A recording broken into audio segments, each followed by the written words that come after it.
merci à toutes et à tous d'assister à cette nouvelle session des jeudis de Corema, du webinaire des jeudis de Corema. Alors, nous sommes très heureux d'accueillir, c'est pas la première fois, mais bon, Yuka Saito, là, dans des circonstances particulières, donc depuis le Japon. Hein, Yuka Saito est une doctorante de l'université de Tokyo, Todai, et également de l'université d'Angers, sous la direction de Florent Kellier, avec une thèse sur Grimaud de la Reynière. Donc, elle va nous en dire sans doute un peu plus. Donc, il y a déjà une spécialiste japonaise de la Grimaud de la Reynière, Hashimoto, c'est bien ça. Mais du coup, Yuka, elle étudie aussi cet auteur d'un point de vue qu'elle va un peu nous expliquer. C'est un plaisir chaque année d'avoir un peu l'avancée de ses travaux au fur et à mesure des années. Voilà. Donc, Yuka, sans plus attendre, je te passe la parole et je désactive mon micro. Merci Bruno. Alors, je partage mon écran avec vous. Bonjour à tous. Donc, je m'appelle Yuka. Je suis doctorante en histoire à l'université de Tokyo et d'Angers. Et mon sujet de thèse porte justement sur le goût dans l'œuvre de Grimaud de la Reynière. Et aujourd'hui, j'ai le plaisir d'exposer une partie de mon travail, le goût dans l'œuvre de Grimaud de la Reynière, cette fois-ci un processus d'intellectualisation d'un sens bas et charnel, c'est-à-dire le goût, du 18e jusqu'au début 19e siècle. Et je suis ravie d'être parmi vous à partir du Japon. J'aurais bien sûr aimé être là parmi vous physiquement, mais quand même, même en distance, ça me fait plaisir de vous voir. Alors, tout d'abord, qui est Grimaud de la Reynière? Grimaud de la Reynière, c'est un homme de lettres qui a vécu pendant la seconde moitié du XVIIIe siècle et tout au début du XIXe siècle. À l'aube du XIXe siècle, Grimaud est devenu une sorte de notoriété à Paris. En effet, en janvier 1808, le journal de Paris annonce que quand on parle d'un fameux gourmand, tout le monde nomme Grimaud de la Reynière. Et Jacques Barthélemy Salgue, dans son livre de Paris, des mœurs de la littérature et de la philosophie, publié en 1813, en parlant de Grimaud, il écrit que c'est lui qui, le premier, a osé rendre un culte public à la gourmandise et créer la littérature gourmande. En effet, Grimaud s'est fait connaître notamment comme auteur de l'Almanach des gourmands et du Manuel des amphitryon. En 1803, Grimaud publie son premier volume de l'Almanach des gourmands. C'est aussi son premier ouvrage gastronomique. Cet almanach, qui paraît annuellement de 1803 à 1812 et qui est composé de 8 volumes, est considéré comme un guide gastronomique dans lequel sont publiés des avis sur les choix des aliments, des boutiques qui les fournissent et des restaurants ou encore des cafés. Mais c'est aussi un almanach de divertissement gastronomique réalisé avec plusieurs anecdotes et divers conseils sur les usages gastronomiques. Cet ouvrage porte le nom d'almanach, mais il ne faut pas imaginer quelque chose comme une liste de bonnes adresses. L'almanach des gourmands est rédigé comme un récit pour être agréable à lire. Si on prenait par exemple la partie intitulée Itinéraire nutritif, le narrateur se promène dans la ville de Paris avec un gourmand qui connaît tous les bons endroits de la ville. Quant au Manuel des amphitryon, publié en 1808, Grimaud consacre ce livre aux manières de table et à l'art de tenir un repas chez soi. L'auteur y montre comment découper la viande à table et comment composer des menus de saison en fonction du nombre de convives. Et il explique comment choisir de bons produits pour avoir le meilleur plaisir de table. À partir de là, Grimaud a été fréquemment mentionné par les chroniqueurs gastronomiques du 19e siècle jusqu'à aujourd'hui, et il est très souvent cité depuis les années 1980 par les universitaires spécialisés dans les cultures alimentaires françaises. Il est souvent utilisé par les historiens pour reconstituer le paysage alimentaire du Paris post-révolutionnaire et pour marquer les prémices de la littérature gastronomique moderne. En conséquence, il est qualifié de fondateur de la tradition gastronomique en France ou inventeur de la critique gastronomique. Cependant, les ouvrages de Grimaud n'ont pas été suffisamment étudiés par les historiens en comparaison avec les livres de recettes qui sont devenus sources précieuses pour les historiens spécialisés dans les cultures culinaires, notamment depuis les années 1970. Dès lors, mon travail actuel est de remettre les ouvrages de Grimaud dans le contexte social et culturel de l'époque, en rapport avec d'autres sources du XVIIIe et du début du XIXe siècle, c'est-à-dire les contemporains de Grimaud, y compris les livres de cuisine, pour mieux comprendre en quoi Grimaud pourrait être original ou singulier ou non à ses contemporains, par rapport à ses contemporains. À partir de recherches que j'amène actuellement sur Grimaud, la notion de goût ressort comme thématique intéressante. Je cite un passage de Grimaud, un passage assez révélateur où Grimaud définit le terme gourmand. Alors, je cite, le gourmand n'est pas seulement l'être que la nature a doué d'un excellent estomac et d'un vaste appétit. Tous les hommes robustes et bien constitués sont dans ce cas. Mais bien celui qui joint à ces avantages ce goût éclairé, dont le premier principe réside dans un palais singulièrement délicat, mûri par une longue expérience. C'est ainsi que Grimaud définit le gourmand comme un être délicat et dans le même temps, il intellectualise le goût avec l'adjectif éclairé.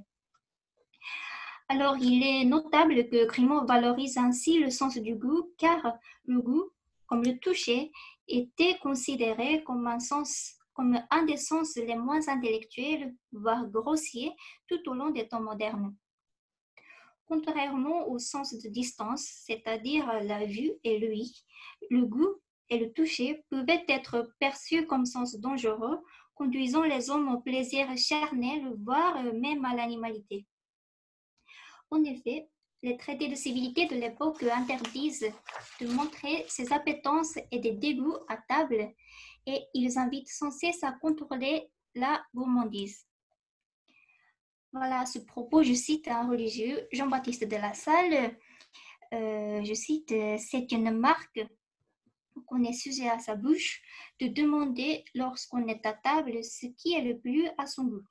Mais c'est une incivilité des plus grossières de demander le meilleur morceau. Le goût ainsi demeure le goût demeure ainsi situé au bas de la hiérarchie des 5 sens avec le toucher. Comment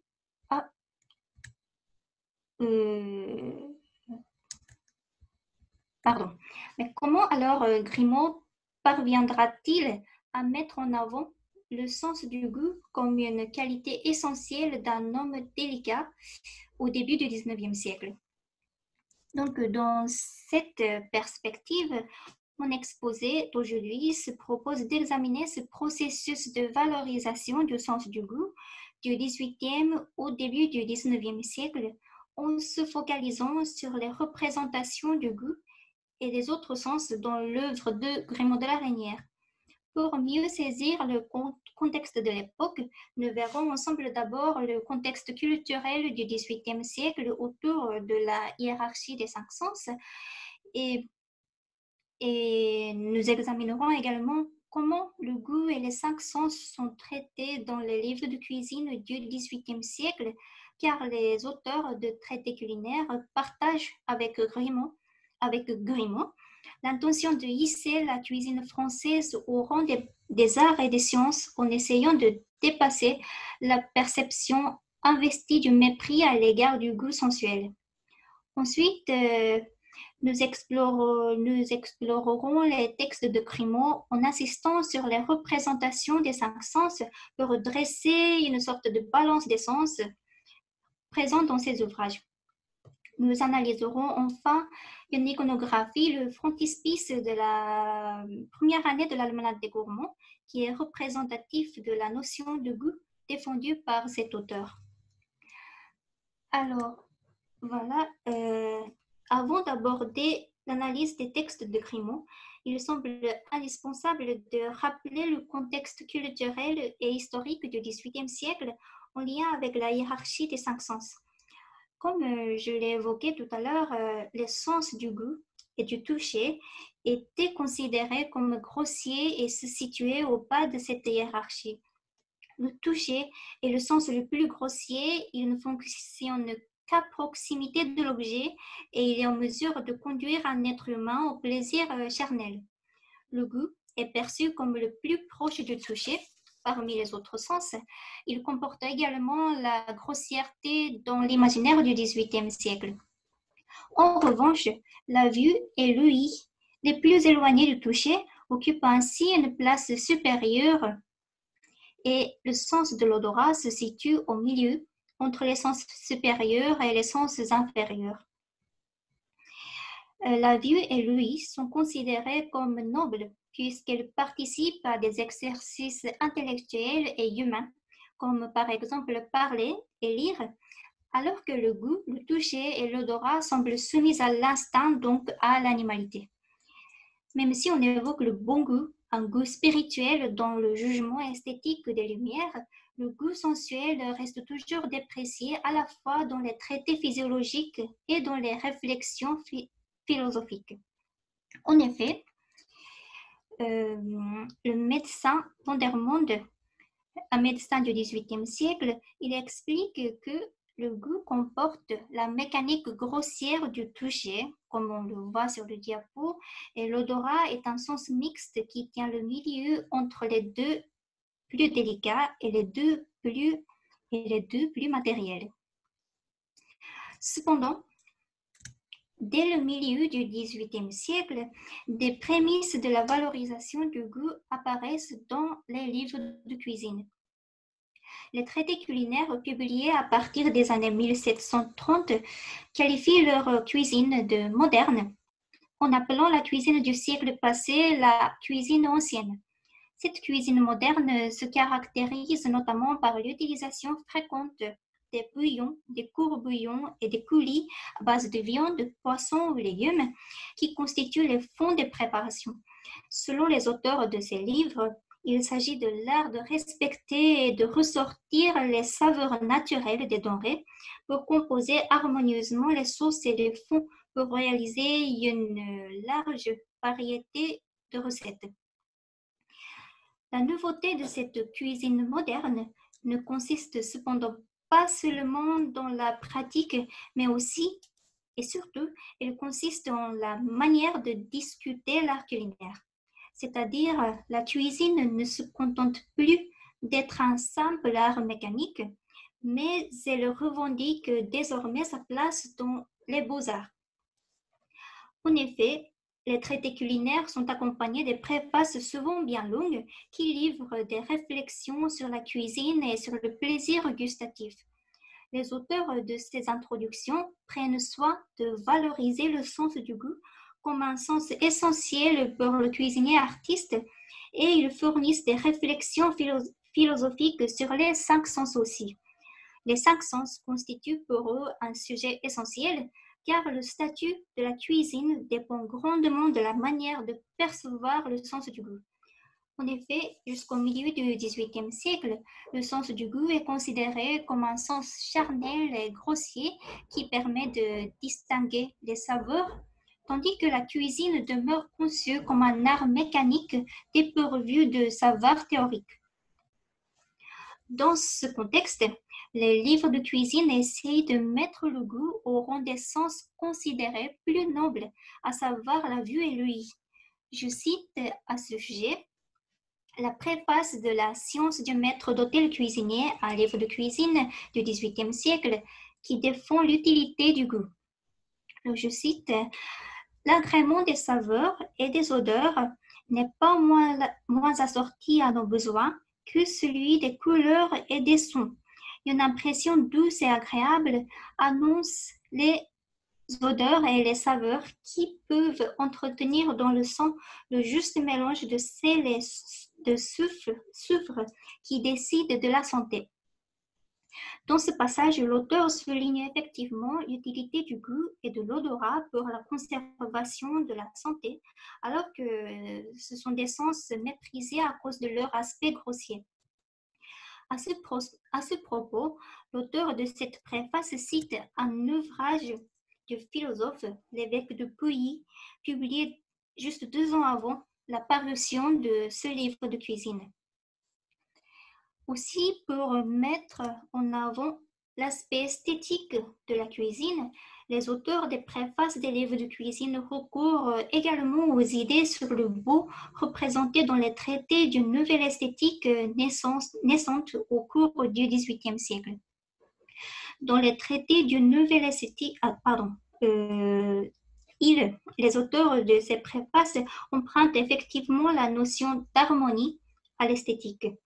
D'après la préface des Dons de Commius, un autre livre de cuisine publié en 1739, je cite, la science du cuisinier consiste à leur donner, c'est-à-dire au sucre tiré des viandes, cette union que les peintres donnent aux couleurs, à les rendre si homogènes que de leurs différentes saveurs qu'un goût fin et piquant, et si je l'ose dire, une harmonie de tous les goûts réunis ensemble.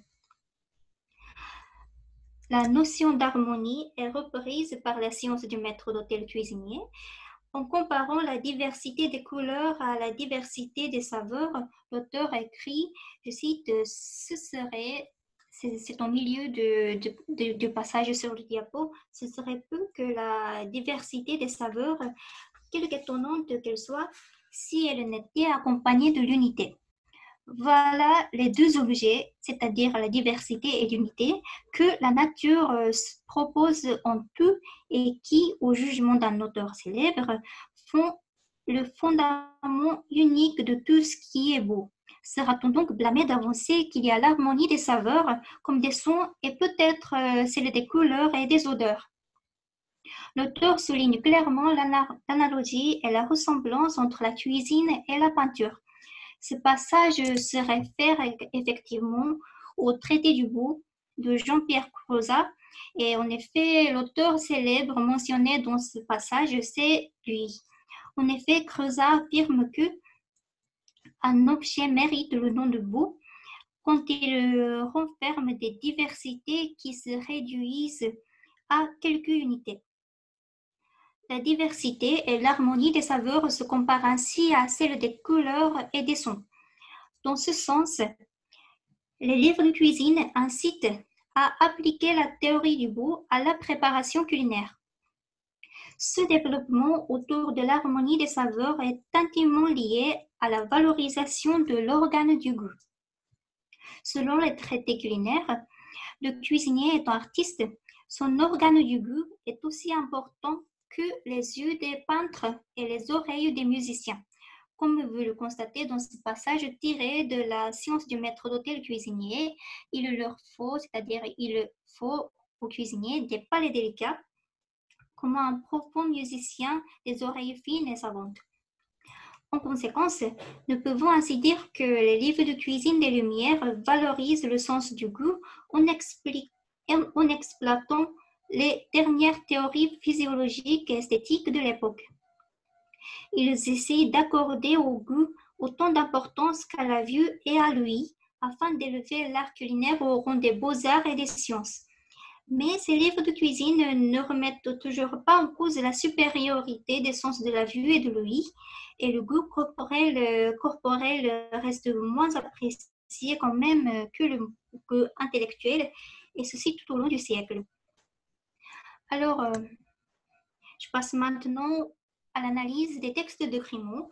Au début du XIXe siècle, avec Grimont, la réflexion et la célébration du goût corporel s'affranchissent enfin du cadre de traité culinaire et s'imposent comme objet d'un genre littéraire autonome.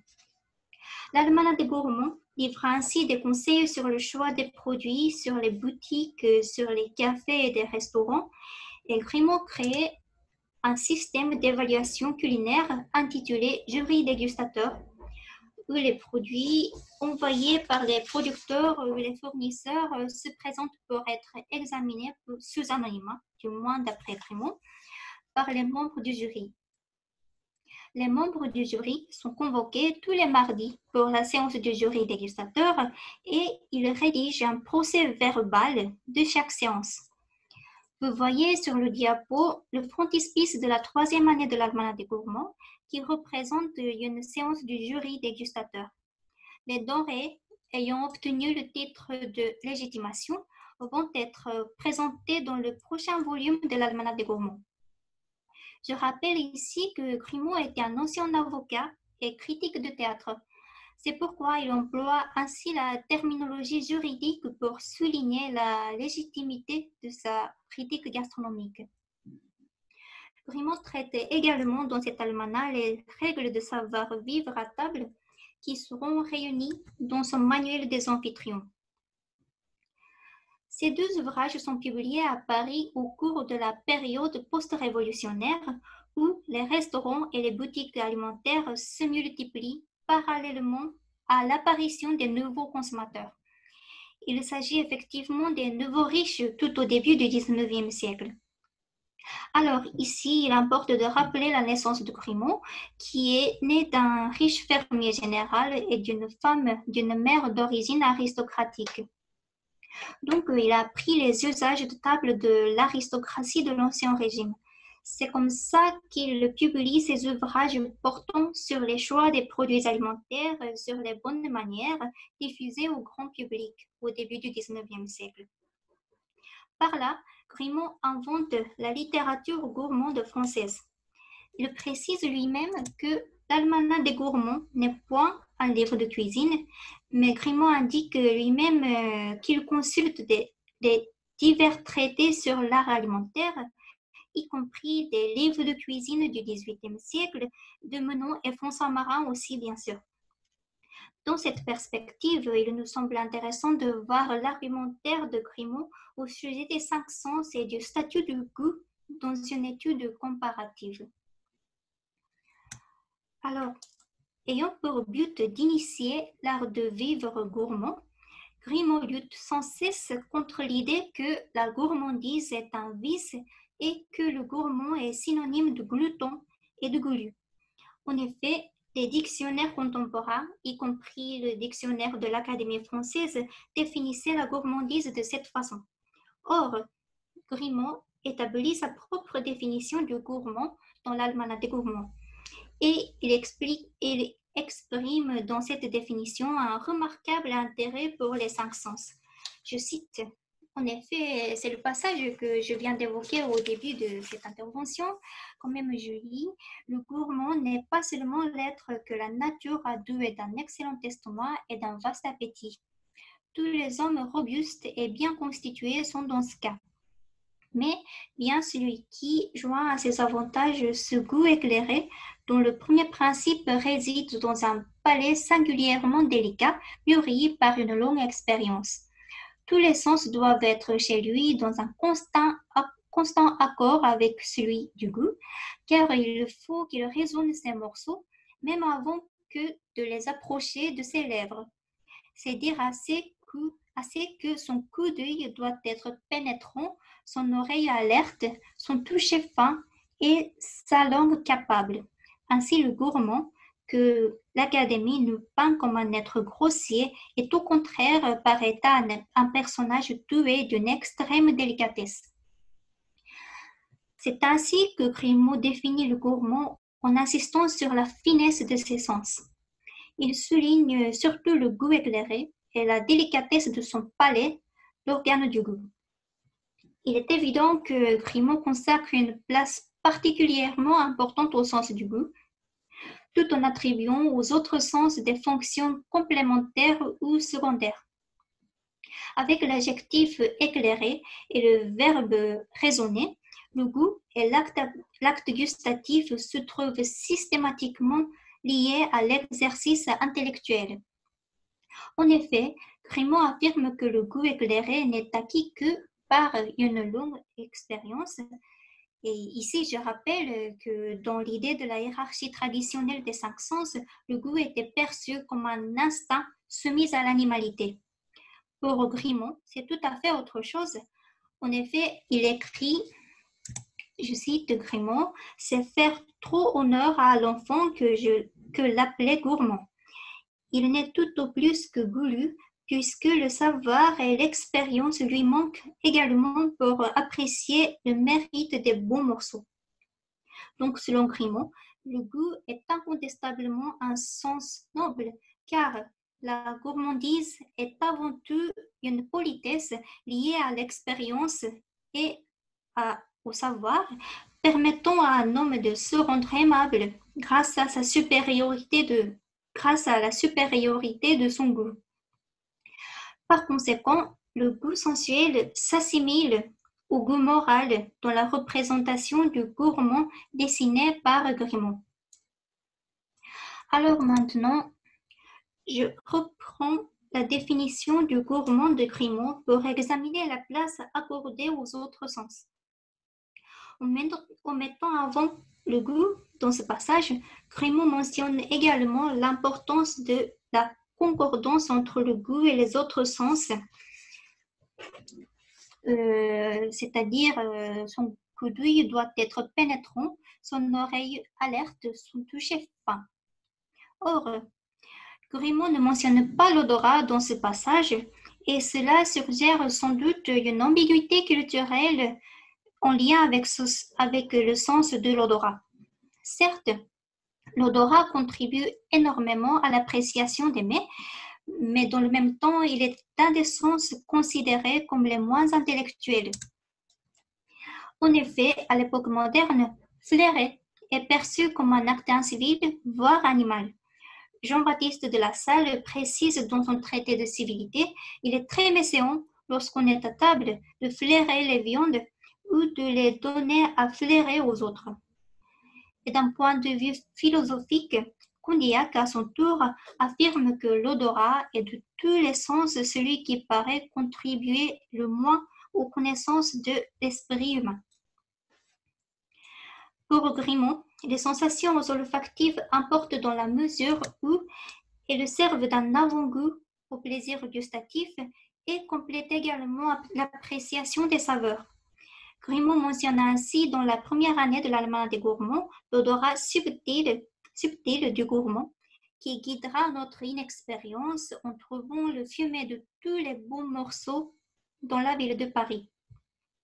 Il est rare que Grimaud donne uniquement des informations olfactives des produits, mais dans la plupart des cas, il s'accompagne les descriptions des saveurs. Lorsque Grimaud décrit le parfum des denrées, sa description est souvent associée à l'organe du goût plutôt qu'au nez.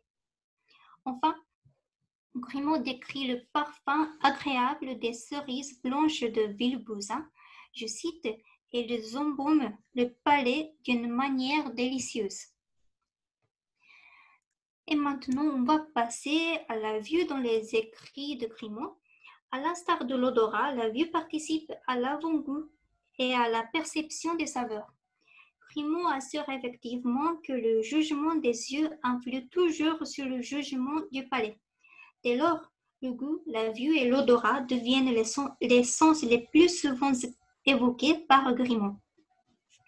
Dans la première année de l'Almanach des gourmands, Grimaud admire les poulets gras de la saison du carnaval en affirmant que le embonpoint succulent réjouit trois sens à la fois car ils sont également amis de la vue, de l'odorat et du goût. La perception visuelle est surtout importante pour stimuler l'appétit. C'est ainsi que Grimaud évoque souvent l'importance du coup d'œil délicieux, agréable, séduisant ou appétissant des denrées. En revanche, La vue peut être trompeuse, puisqu'une belle apparence cache parfois la mauvaise qualité des mets. Grimaud déplore qu'il existe des restaurateurs qui introduisent du sucre brûlé ou les coulis calcinés jusqu'à la carbonisation à leur potage pour leur donner un coup d'œil succulent plutôt que de leur conserver véritablement leur sucre les plus restaurants. Et si la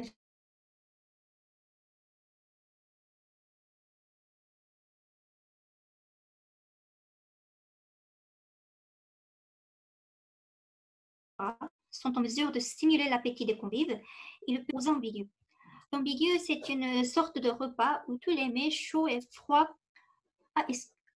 L'ambigu est une sorte de repas où tous les mets chauds et froids, sucrés et salés, sont présentés en même temps en un seul service. Au XVIIe et XVIIIe siècle, l'élite française pratiquait ce repas surtout le soir, après un bal ou un spectacle. Raymond écrit à ce propos, vous avez le passage sur le diapo, c'est d'offrir à l'œil une confusion, un mélange qui rassasie d'avance l'appétit au lieu de l'exciter. Les émanations de chaque service, respirées séparément, stimulent agréablement l'organe de l'odorat, qui sont le plus de prélude de la plus ineffable des jouissances. Lorsque toutes ces émanations sont réunies, il résulte de cette confusion une odeur équivoque, un mélange nauséabond, plus propre à soulever le cœur qu'à récréer le cerveau. Curieusement, Grimaud établit une analogie entre le repas et la peinture, à l'instar des livres de cuisine du XVIIIe siècle. C'est ainsi que les couleurs de la palette d'un peintre habile, sagement distribuées sur la toile, forment des tableaux enchanteurs, tandis que, confondus et mélangés, elles n'offrent que l'image du chaos. Il poursuit la description des inconvénients de l'ambigu, pendant que l'un mange des côtelettes, l'autre suce une compote, etc., etc. Les écrevisses et les massepains sont si simultanément sous la dent. L'œil est révolté de ce mélange, l'odorat en souffre et la propreté s'en afflige. Ici, non c'est bon, oui. Ici, Grimaud relève le mélange intolérable aux trois sens, le goût, la vue et l'odorat, des plats salés et sucrés et des odeurs fortes de la viande et subtiles des fruits, tout cela servi normalement séparément dans différents services dans un repas à la française. Enfin, Grimaud conclut que l'action dégustatoire doit être méthodique et successive pour devenir agréable, et c'est ce qui fait que le service plat à plat est celui qui stimule et satisfait le mieux l'appétit. Grimaud expose ainsi l'art de l'exciter l'appétit des convives comme un art exigeant un savoir méthodique. Grimaud essaie ainsi de fonder la théorie de l'art culinaire qu'il conçoit non comme un art mécanique, mais comme une esthétique basée sur un savoir théorique. Dans un repas composé de différents services, le plaisir visuel importe plus particulièrement lors du dessert qu'aux autres services selon Grimaud. Son apparition doit surprendre, étonner, enchanter, ravir les convives, et que si tout ce qui a précédé a satisfait pleinement le sens du goût, le dessert doit parler à l'âme et surtout aux yeux. Il va produire des sensations de surprise et d'admiration, l'âme et surtout aux yeux. Qui mettront le complément aux jouissances que l'on a goûtées depuis le commencement du repas. Donc, après les mets solides pour lesquels on a exclusivement exercé le sens gustatif, le dessert, consacré à la friandise, forme une partie accessoire du repas. Il s'agit alors de varier les plaisirs selon Grimaud en se permettant d'amuser les autres sens pour prolonger le plaisir de table. On attend ainsi au dessert un effet pittoresque, réalisés avec des fruits naturels et confits imitant les arbres et des arbustes, de petites figures en sucre coloré et des objets de décoration. En conséquence, le sens de la vue s'impose avant et après la partie la plus sérieuse en quelque sorte du repas, en stimulant d'abord l'appétit et en offrant l'agrément du dessert à la fin de ce repas. Alors, on arrive maintenant au toucher. En comparaison avec le goût, la vue et l'odorat, le toucher et l'ouïe sont beaucoup moins présents dans le discours de Grimaud. Si le toucher fin fait partie de la qualité du vrai gourmand d'après Grimaud, il s'agit sans doute de l'adresse des mains exigée notamment dans l'utilisation du couteau et de la fourchette. Grimaud considère effectivement que l'art de découper proprement les viandes est très important, comme nous le voyons sur le frontispice du manuel des amphitryon. Et pourtant, la mention du sens du toucher et des sensations tactiles est très limitée dans son texte. À l'époque de Grimaud, on ne mange généralement plus avec les doigts, mais avec une fourchette. En conséquence, on ne touche pas les morceaux avec les doigts, alors que jusqu'au début du XVIIIe siècle, on parlait bien du plaisir tactile que procurait la viande grasse quand on mangeait en général avec les doigts. Ainsi, la description tactile des aliments dans le texte de Grimaud se limite à la texture en bouche qui fait partie du plaisir gustatif. Et encore moins présent que le toucher, le sens de l'ouïe est rarement évoqué par Grimaud. Ce sens doit être exercé dans la conversation entre les convives et c'est pourquoi Grimaud évoque l'oreille alerte dans la définition du vrai gourmand. En effet, Grimaud insiste sur l'importance de la conversation animée pendant le repas pour le rendre agréable. Dans le même temps, la communication orale est indispensable pour partager les connaissances sur les mets, d'autant que l'amphitryon doit servir le vin en annonçant le terroir et il doit aussi servir un morceau de volaille en déterminant l'espèce, comme par exemple le chapon, poulet, poularde, etc. Par ailleurs, la musique est complètement absente à table dans le discours de Grimaud, car elle peut distraire le gourmand qui doit se concentrer sur le goût. Quant aux informations sonores pendant la dégustation, seul le terme croquant peut renvoyer aux sensations auditives. À l'exception de cet adjectif, il n'y a aucune description consacrée aux sensations auditives. Cette absence remarquable de sonorité renvoie probablement au principe de la civilité moderne qui cherche à éloigner l'acte alimentaire de la bestialité prêtée à la gourmandise et à rendre invisible la fonction mécanique du corps, y compris les bruits de la mastication. Faire du bruit en mangeant et en buvant est considéré comme incongru.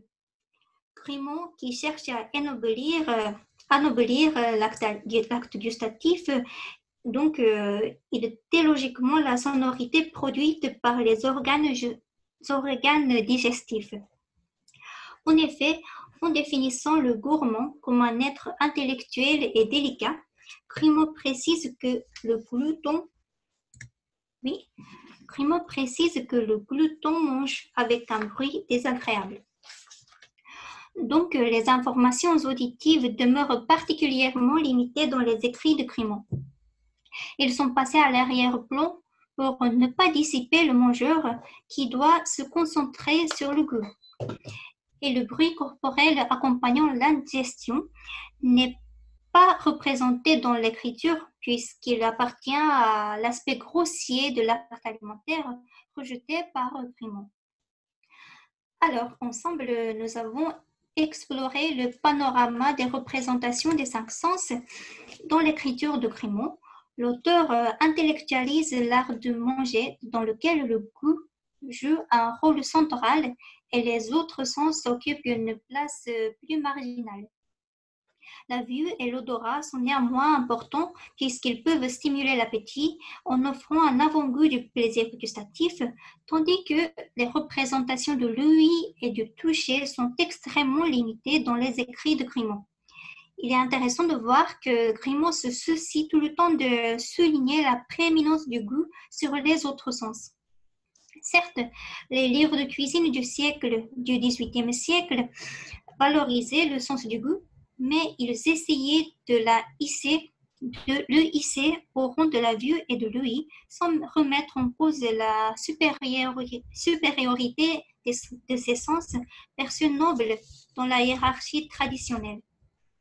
Cette hiérarchie est clairement bouleversée dans le discours de Grimaud, où la vue, l'ouïe, l'odorat et le toucher ne sont évoqués qu'en lien avec le goût. Enfin, à présent, pour finir mon exposé, je vous montre le frontispice de la première année de l'Almanach des gourmands, représentant la bibliothèque d'un gourmand du XIXe siècle. Cette gravure illustre parfaitement la notion de goût présentée par l'auteur. Les meubles et la décoration d'intérieur représentés dans cette gravure sont inspirés du style de l'Empire et de l'égyptomanie. Cela témoigne d'une mode qui s'inscrit tout au début du XIXe siècle. Mais dans le même temps, Grimaud, pour le choix des produits alimentaires de luxe se trouvant dans l'image, comme par exemple le cochon de lait, c'est là-bas, et le jambon cru, volaille et les fines liqueurs, il annonce le bon goût du propriétaire de ce cabinet. En haut d'image apparaît un énorme jambon de Bayonne pendant un milieu du plafond en guise de lanterne. La bibliothèque n'est pas remplie de livres, mais de denrées alimentaires.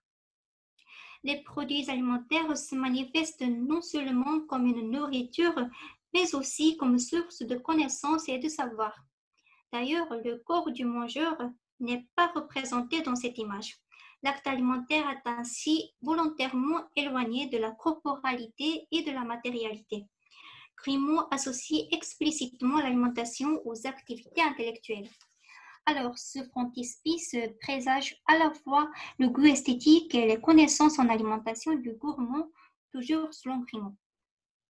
Donc, nous avons ainsi vu la représentation des 5 sens dans l'œuvre de Grimaud et le processus de valorisation du goût au XVIIIe siècle et au début du XIXe siècle. Dans les livres de cuisine du XVIIIe siècle qui cherchaient à hisser l'art culinaire au rang des beaux-arts, nous trouvons déjà des indices de l'esthétisation du sens du goût. Grimaud reprend certaines approches de ces traités culinaires, telles que la valorisation du palais et les références à l'esthétique.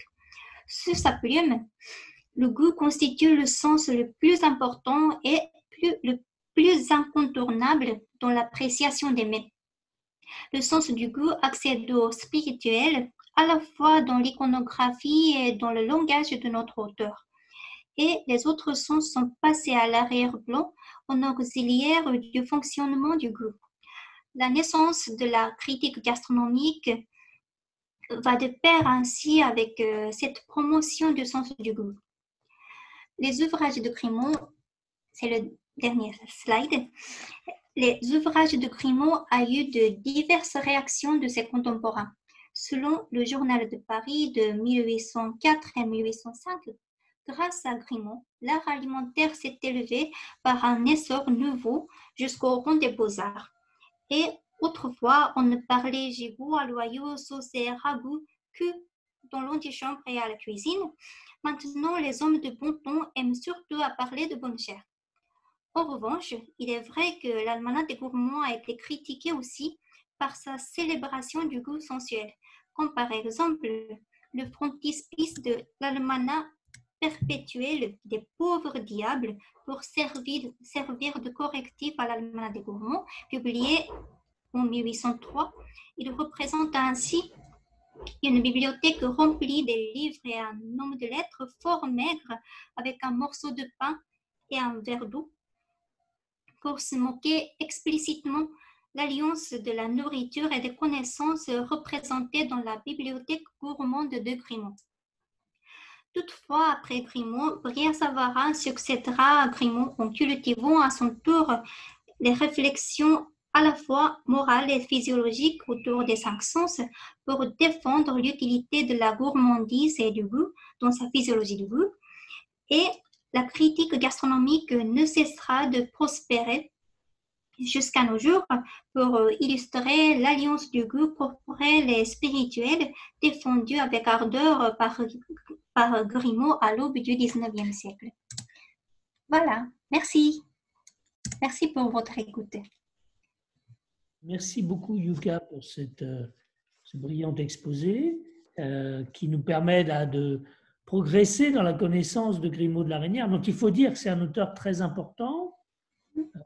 Tout le monde dit qu'il est très important, mais en fait, il est relativement méconnu par rapport à Brillat-Savarin, par exemple, alors qu'il a peut-être eu un impact beaucoup plus important que Brillat-Savarin dans l'écriture gastronomique, on va dire. Donc, moi, je ne vais pas trop développer, j'ai juste 2 ou 3 questions que je voulais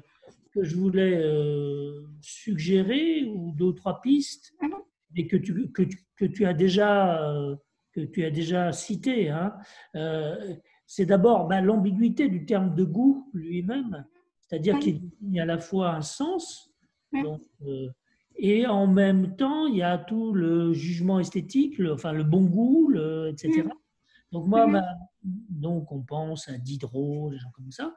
Et moi, ma question, c'est, donc au XVIIIe siècle, ma question, c'est plutôt, à quel moment est-ce qu'on utilise goût dans le sens esthétique, tu vois, du terme.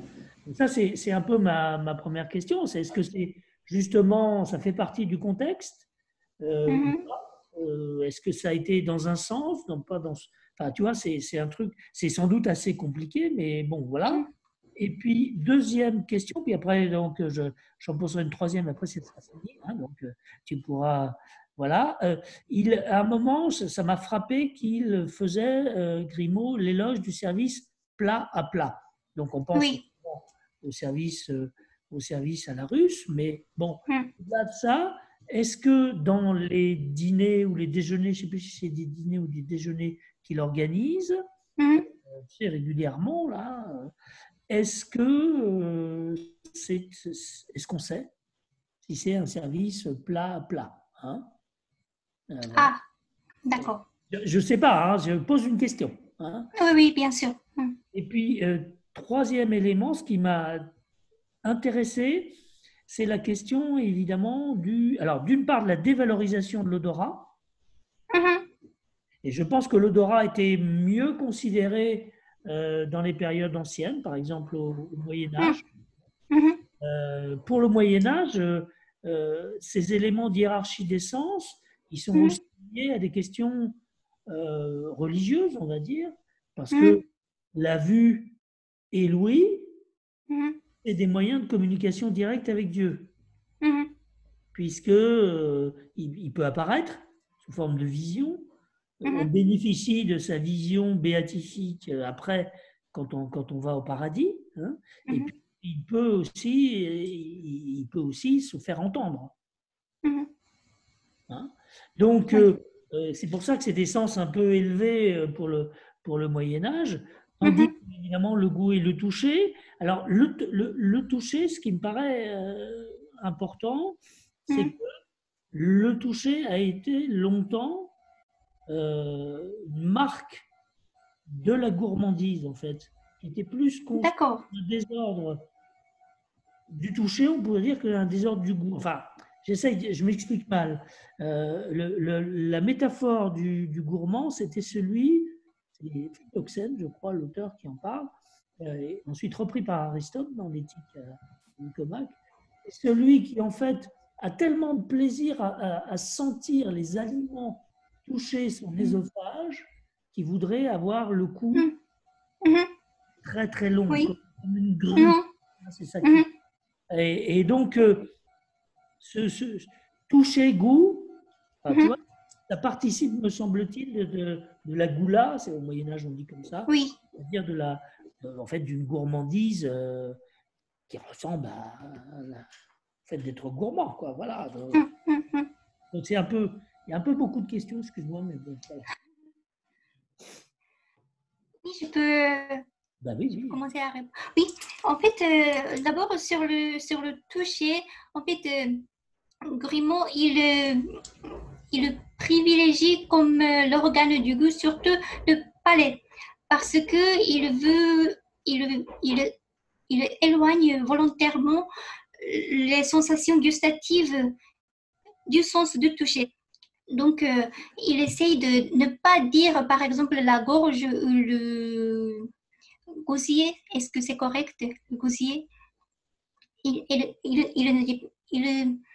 essayent de lier, par exemple, les gens vulgaires avec le plaisir de la gorge et les gourmands ou les gourmets qu'ils considèrent comme nobles. Il essaye de lier l'être délicat avec le palais, qui renvoie plutôt au plaisir intellectuel qui est en haut. Donc, c'est pas un plaisir charnel. C'est en fait, c'est un plaisir charnel en réalité, mais il veut renvoyer les sensations gustatives plutôt au plaisir intellectuel. C'est pour ça il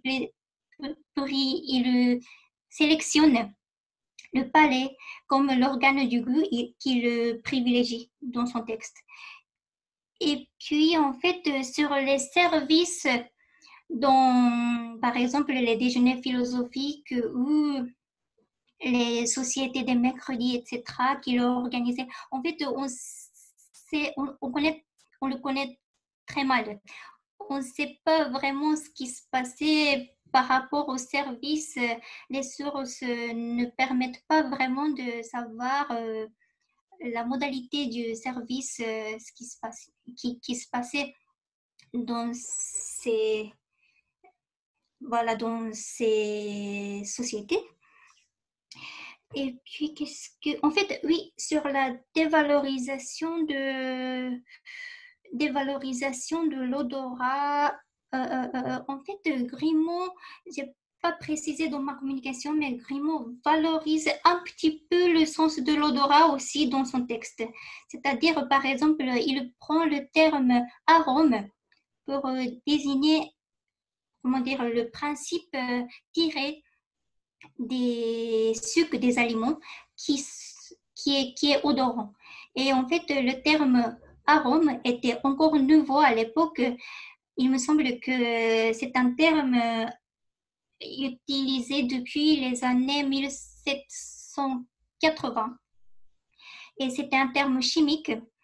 Et ce sont les traités des confiseurs et des distillateurs qui ont commencé à utiliser dans les années 1800. Donc, Grimaud, il a approprié ce terme chimique et qui était assez nouveau pour ses contemporains pour comment dire, désigner l'art de distiller, c'est ça, distiller, l'art de distiller le principe odorant des aliments. Voilà, donc par son choix des termes, ça me semble qu'il essaie d'intellectualiser un peu le côté odorant aussi. Du coup, ça pose la question de la culture de Grimaud. Parce que, est-ce que c'est quelqu'un, par exemple, qui connaît. Parce qu'on raisonne toujours à l'intérieur d'une langue, qui est le français, mais attention, la culture, encore à cette époque, elle est multiple, elle est multilingue, et notamment, elle intègre le latin. Or, il y a un certain nombre de textes qui sont déjà là en latin. Et donc, les ambiguïtés de gustus, par exemple, bon, bah, elles existent déjà en latin. Aromata, ça existe en latin depuis très longtemps. Hein, donc, voilà, il y a tout un imaginaire des aromates, par exemple, qui est très Oui. important dans la culture latine. Donc, je pense que je m'interroge sur la culture de Grimaud. Alors, qu'est-ce qu'on peut dire? Est-ce qu'il a une culture latine, à ton avis, ou pas ou... Oui, je pense que oui. D'accord. Si ça se trouve, il y a des références là.